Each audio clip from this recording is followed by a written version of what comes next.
what is the specific criteria that you would use?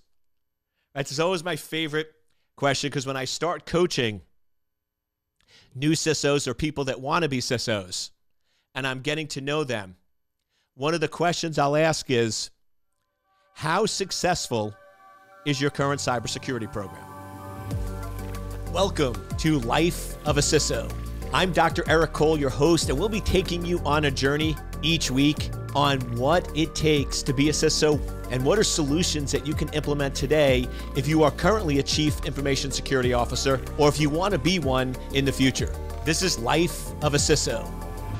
Welcome, welcome, welcome to this week's edition of Life of a CISO with yours truly, Dr. Eric Cole. And it's a pleasure to have you join me where I have one focus and one mission. And hopefully you know what it is. That's to make you world class. Right? We're all about world class Chief Information Security Officers, thought leaders, security leaders. So wherever you're at in your career, whether you're just starting off in cybersecurity, it's great to learn those skills. Because I will tell you, even if you want to stay as a security engineer, knowing how CISOs think and how they operate, because you're going to have to work with one or for one, right, is very, very beneficial. If you want to become a CISO, right, this is the sweet spot, teaching you those skills. And of course, if you're currently a CISO, there's always room for improvement. So this is all about teaching you everything you need to be a world-class CISO. What I'd like to talk about today and drill a little deeper than I normally do is, what is the major problem in organizations with cybersecurity? If we just had to really step back and say, okay, clearly there's a disconnect.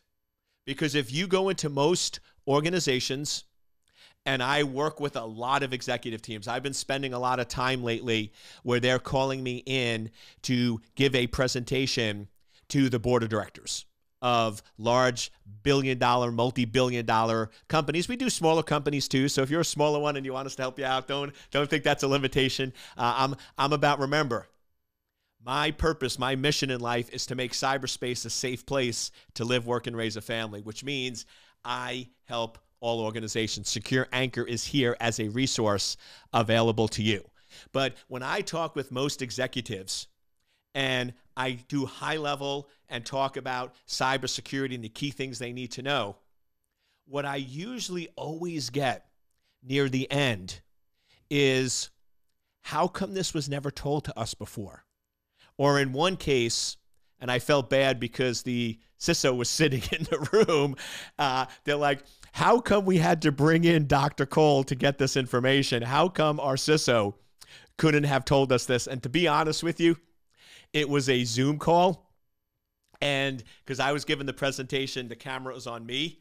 I don't think they knew the CISO was in the room, because when the CISO spoke up, the look on everyone's face was like, oh, okay. But to me, that was good.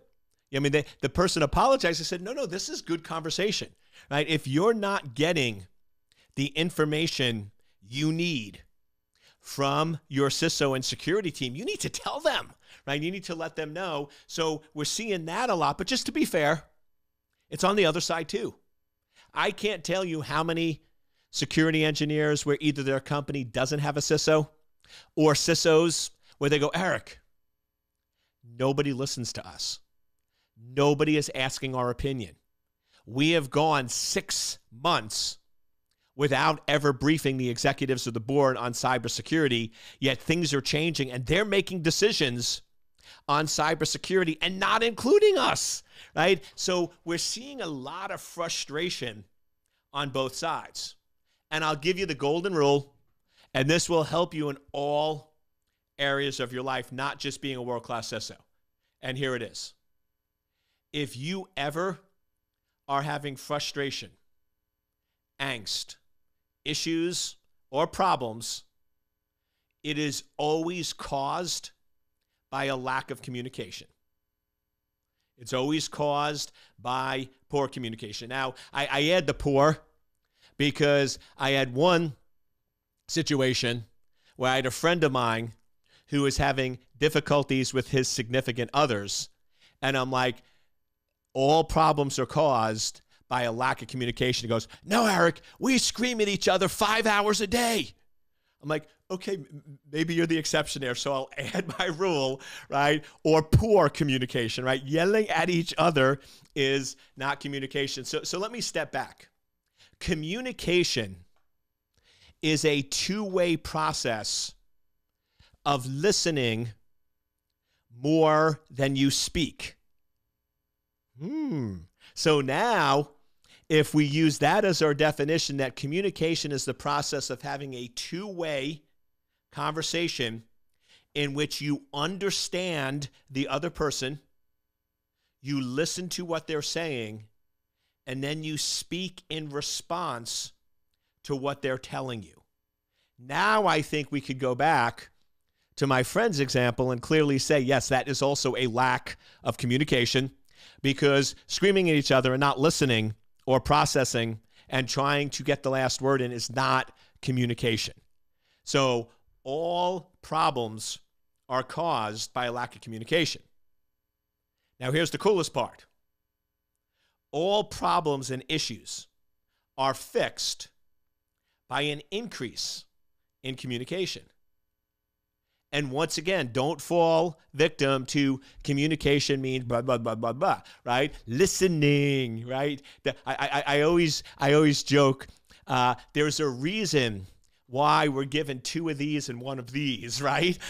We're given 2 ears and 1 mouth, and the ratio is hopefully meant to teach us that we should use the ears twice as much as we use the mouth, right? And especially world-class CISOs, I find, because most of them have come up as technical engineers, they tend to get nervous in front of a group of people. And most people, when they get nervous, they like to talk, and they talk about what they're comfortable with. So a lot of times you say you want a seat at the table, but when they've brought you at the table, you start talking way too much about technical things that aren't important. The executives want to know strategy. So my first rule with any communication, but especially world-class CISOs, because it focuses on this problem, is when you're meeting with the executives or you present to the board, and I follow the same rule, I always start off with at least 3 questions. So I just did, I think they're like a $15 billion company. And I presented and I gave my little intro, and I said, okay, but before I get into it, there's a lot of ways I can take this. I do have prepared material, but there's a lot of avenues I can take. So I just like to ask a couple of questions. We'll start with the chairman, Mr. or Mrs. Chairman. No right or wrong answers here, but when you think of cybersecurity, what comes to mind? If you went home tonight and your family member said, hey, what'd you do today? And you said, hey, I attended a meeting on cybersecurity. And they said, what's that? What would you use to describe that? Or when you think of the company, Mr. COO, because you're the one that brought me in, why did you bring me in? What are the concerns with cybersecurity that you want to address, right? And now I'm understanding them and gathering data and information.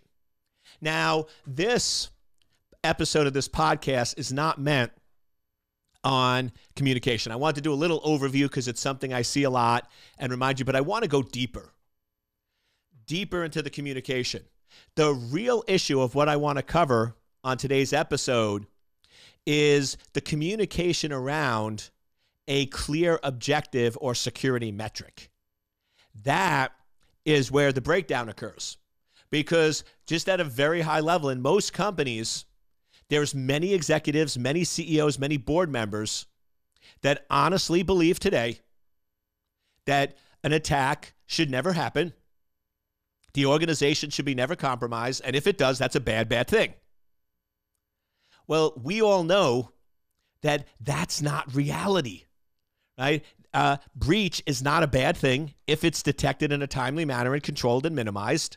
Just like if once in a while somebody periodically gets sick, right? That's not a bad thing. You don't consider them having a weak immune system if once every 2 or 3 years that happens. But there's that disconnect because we've never taken the time to communicate appropriate security metrics to the executives.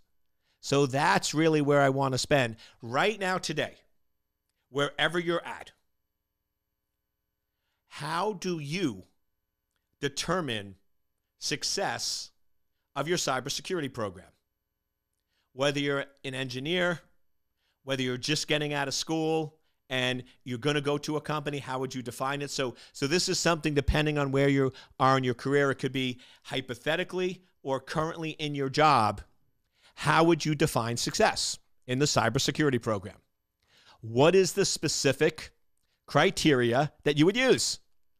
Right, it's always my favorite question because when I start coaching new CISOs or people that want to be CISOs and I'm getting to know them, one of the questions I'll ask is, how successful is your current cybersecurity program? And I'll get anything from it's okay, or it's good, or it's very, very successful. And that I'll always get an answer to. But then here's where it gets interesting. I'll pause for a second. I'll say, great. Explain to me the criteria that you used to come up with that answer. And it's almost like that deer in the headlights look. They're like, what do you mean? I'm like, clearly you had some things in your mind that gave that answer, right? If somebody comes up to you and says, how are you feeling? And you say, not so good. That typically means there's things that are happening in your body that you don't like or appreciate that you use to come up with that answer, right? So I want to know, what is the criteria that you utilized for creating whether cybersecurity is successful or not? And that's interesting, right? Because many people have never really thought about that. Now, here's where it gets really, really interesting. I go in and I ask anyone on the security team, can you let me know how successful your security program is? And they'll almost always give me an answer to that. And when I say the criteria, they don't know. But when I talk to executives and board directors, and I talk to either chairman of the board or the CEO or COO, and I say, how successful is your current cybersecurity program? Or how would you currently rate how well your cybersecurity program is? Most of the time, I would say at least 9 times out of 10, if not 10 out of 10 times, you know what I get? Eric, I don't know. We don't have a clear metric. I don't have enough data. I don't have enough information. I'll usually get things like, I guess it's okay. I mean, we're spending money and we have staff and team, but I haven't heard anything or know anything, so I don't really have any data to determine that. Now, it's always good to learn from others. That's what I always joke with folks. I have my CISO cert where, like I say, if you want to take the slow road, right, I'm going to keep giving you great content every week and you can listen to this and slowly get there. If you want to accelerate, I have a 6-month program. It's a paid program, right? 40 hours of knowledge transfer, 6 months of group coaching, and a private peer group where I'll get you there a lot faster, a lot quicker because we're focused and I'm giving you a lot more attention on it. And one of the big benefits of it is I've been a CISO for over 20 years. You can learn from my mistakes. I will tell you what not to do, right? So you can go out there and spend 6 years making the mistakes, or you can spend 6 months learning what not to do because of me and get there quicker and faster. So I'm always good for looking at models. I always want to look in any area of my life and say, okay, is there somebody that's farther ahead? Is there somebody that's farther up the mountain? And I do this in exercising. I have certain goals that I want, and I'll say, okay, who's accomplished those goals? And then I'll reach out to them for mentorship, or I'll hire them as my coach for a period of time. Because clearly, if they're where I want to go, right, they've learned lessons that I haven't gone down that road yet. So cybersecurity, same thing. So in cybersecurity, where we have this communication gap, where we don't have clear metrics, and we don't really know how to measure the success of a program, where can we learn? What area might have learned this lesson already and is farther ahead down the road? IT, right? Information technology. IT or information technology is very, very mature. They have a clear set metric.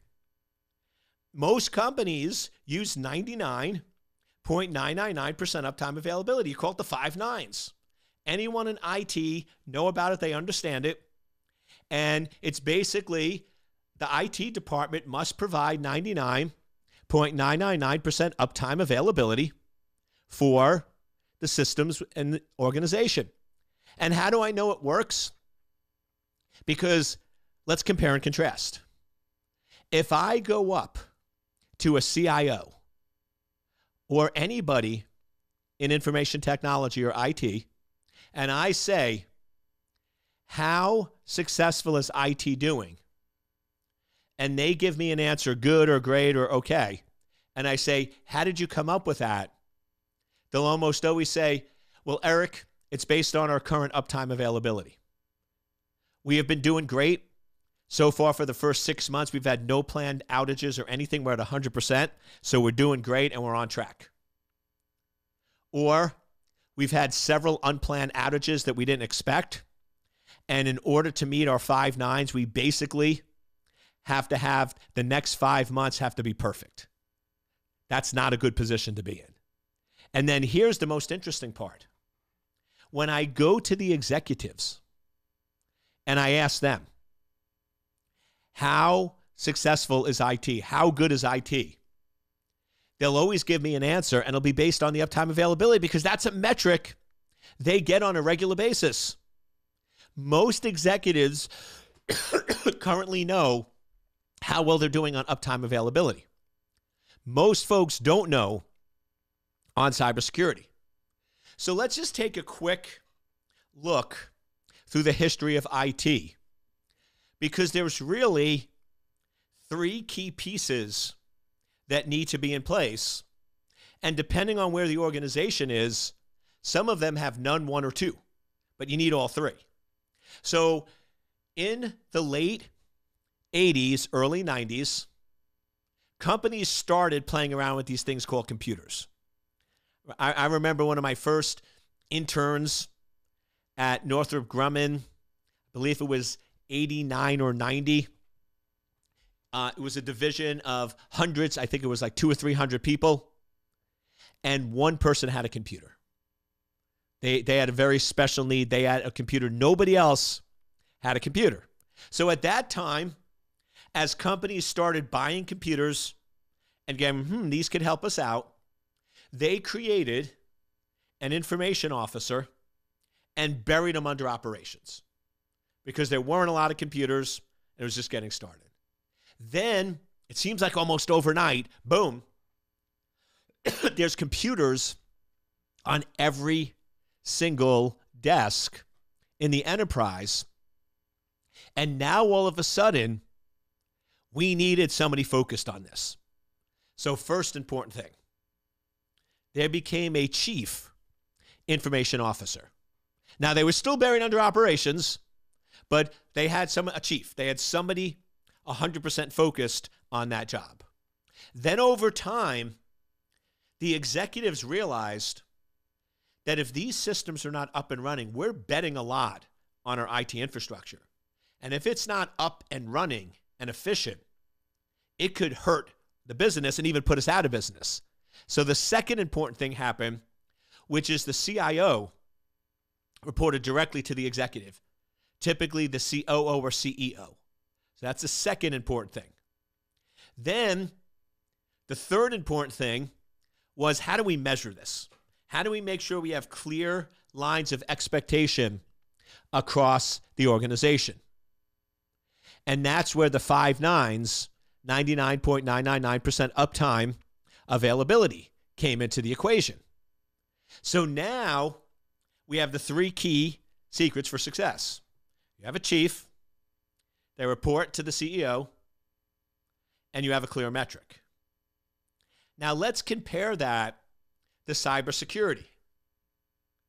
Cybersecurity in most companies, maybe late 90s, early 2000. I remember when I was getting out of the agency, it was the late 90s, and I was getting hired, and I was the first and only security person at these companies. And in those cases, once again, they started hiring a security person and buried it under IT. Then, as we go on through 2000, and even today it shocks me, I don't know of any company of any reasonable size that doesn't have a CIO. I'll just throw a number out there. I don't know of any company over $100 million company that does not have a CIO. However, I know a lot of companies, not only over 100, but I know companies over $1 billion that don't have a CISO, a Chief Information Security Officer, an official person. Not the CIO has 7 titles, including the CISO or things like that. So that sort of boggles my mind that we're still at this point in time. Now, for those companies that more and more have a CISO, this is the shocking part too. The CISO is still buried under the CIO. Now, here's the issue.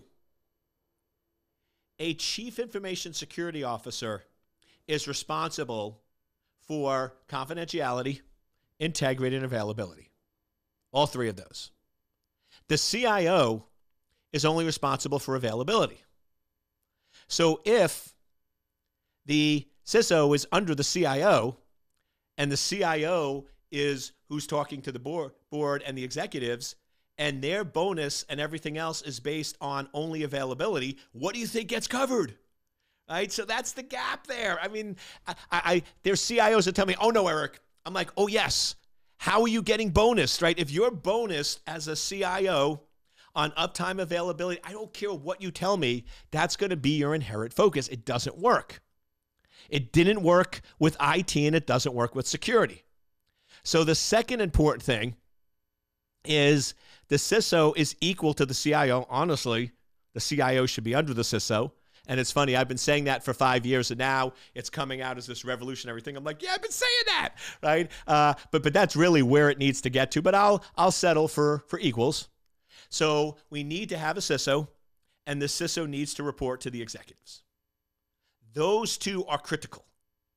Now, if you're getting hired as a new CISO, and they're either not going to give you the title, or you're not going to report to the executives, you might really want to think hard about that, because your success will be limited. It's going to be limited if you don't have the title and you don't report to the executives. Now, if you want to use it as a stepping stone and to get some initial experience, that's okay, but just recognize you're not in an ideal environment. Now, there are companies that do have a CISO that reports to the executive, so we're good there. The part that's almost missing in all organizations is the metric. What is the 5 nines of security? Now, it's interesting because I've evolved. I've been studying security metrics, and the 5 nines is sort of one of my obsessions of life, right, that I've been studying for over 10 years. And if you asked me a few years ago, and I still stand by this, for organizations that are not very mature in cyber, the first metric you want to use, and it's not a long-term metric, it's a visibility metric. And the visibility metric is number of attempted attacks. Now, the important part with this is it's a positive metric. It's showing what you're stopping. Attempted attacks. So it's really saying number of attacks that we're successfully stopping. The reason why I like this is executives have no idea. One of the problems that CISOs and security folks is they pick a negative metric. I know a lot of companies, and I know government entities that do this, that use vulnerability scanning data. So the number of vulnerabilities. That's crazy. Why? It's negative. A vulnerability is something you did not fix. So if you're going and you're reporting on a quarterly basis, oh, we have 300 new vulnerabilities, you're basically saying, these are 300 things we didn't do. These are 300 areas where we were asleep at the wheel. Why would you do that? Second, the vulnerabilities are always changing and evolving. That's not a good metric. Attempted attacks is better because you're raising awareness. I've talked to a lot of executives, and they have no idea how much you're being attacked. When I talk to average and CEOs at conferences and things like that, and I say average, I mean average size companies, 500 million, but I do smaller, larger. I always hear when I say, how many attempted attacks do you have on a weekly basis? And normally it's like maybe 3 or 4.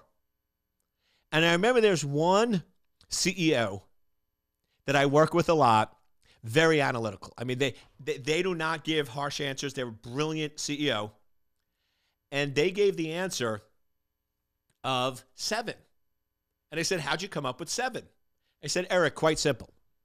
I thought to myself, what would be significant? And I said, if we had more than one attempted attack a day, that would be significant. And if it was significant, my team would have told me. So because my team hasn't told me, I'm assuming it's 1 or less a day, and that's where I came up with 7. And that's very interesting because we're right. If you're getting, which many companies are 3,000 to 4,000 attempted attacks a week, some are 30,000 or 40,000 attempted attacks a week, isn't that significant? Why aren't we telling our executives? Why aren't we making them aware of what's happening? So this is an awareness metric. It's stepping stone, right? It's an awareness metric because I'll give you the full out metric that most organizations aren't ready for yet. But it's an awareness metric, and here's why. Whether you like it or not, in most companies, the current metric that companies use today is if we don't have an attack, successful attack, security's doing their job. How do we know? What is the playbook in most companies? When you have a breach, you fire the CISO. If that doesn't tell you what the metric is, I don't know what does, right? Clearly, that's your expectation. Well, if your executives is holding you as a metric that if you get breached, you didn't do your job and you get fired, and we all know that breaches will happen, aren't you hired with a terminal illness? You're taking a job that you know at some point in the future, it might be sooner than you think, you're going to get fired when a breach happens. So we need to fix that. Now check this out. If we start doing a simple metric, weekly basis, you send a short email. 4,200 attempted attacks against the organization this week. That's all the email says. Short and sweet. Now, if in 6 months you do have a successful attack, they're going to look at it differently because they're going to be like, whoa, if we're stopping 4,000 attacks a week, and that's almost 20,000 a month, right, over 200,000 a year, and one gets through, I guess that's okay. Right? I guess we can deal with that, and they're going to look at it through a completely different lens. If you do what I say, it works. All the times where it doesn't work, it's because people make it overly complicated. I had one person go, Eric, it didn't work, and all the executives told me to stop sending the email. And I said, send it to me. And they sent me the email, and it was 4 pages of mumbo jumbo, very opinionated, critical analysis of the company. I don't want that either. I'm surprised they didn't fire you. 1 sentence. Oh, no, Eric, that's too simple. No, it works, right? Don't overthink it. Simple metric. Then the more advanced metric that I believe will happen down the road, but most companies aren't there, is remember, the goal of cybersecurity is not to prevent all attacks. The goal of cybersecurity is timely detection and response. So the real metric is how long does it take you to detect an attack and respond to an attack? I personally think we're not even close, but I think just like the 5 nines, I think those numbers in cybersecurity need to be detecting an attack within 48 hours and controlling the damage to under 500 records. Now, many CISOs and folks I talk to are like, are you crazy? That's probably 3 or 4 years, right? We're not there yet, but the point is, where are you at today? I don't care what the number is, but you need a number, right? You can't improve if you don't know where you are. Now, once again, with exercising, I'm not a fan of the scale, but it has its value because it's a clear metric. And somebody always comes up to me and says, oh, I want to lose 20 pounds. I'm like, well, how much do you weigh now? And they're like, I don't know. I'm like, then how do you know that's the right weight? Right? It might be 10, it might be 50, right? You got to have data to determine it. So jump on the scale and let me know where you are now. And then we can determine whether this is going to take you a month, a year, or 2 years. So where are you today? Does it take you a year to detect an attack with 2 million records? Does it take you 6 months with 1 million records compromised? Where are you at now? How long does it take your organization to detect attacks? And how much damage is being caused? Because once you know those numbers and then you know where you want to go, you can start improving it. But remember, to be a successful CISO, there needs to be a chief that reports to the executives, and there needs to be a clear metric. The first two, to me, are non-negotiable. The metrics start off with attempted attacks, start getting visibility into how long it takes to detect attacks and how much damage, and then you can start fine-tuning that over time. But remember, one of my key rules as we wrap up, we let data drive decisions and not emotions. I hope you enjoyed this episode of Life of a CISO, and I'll see you next week.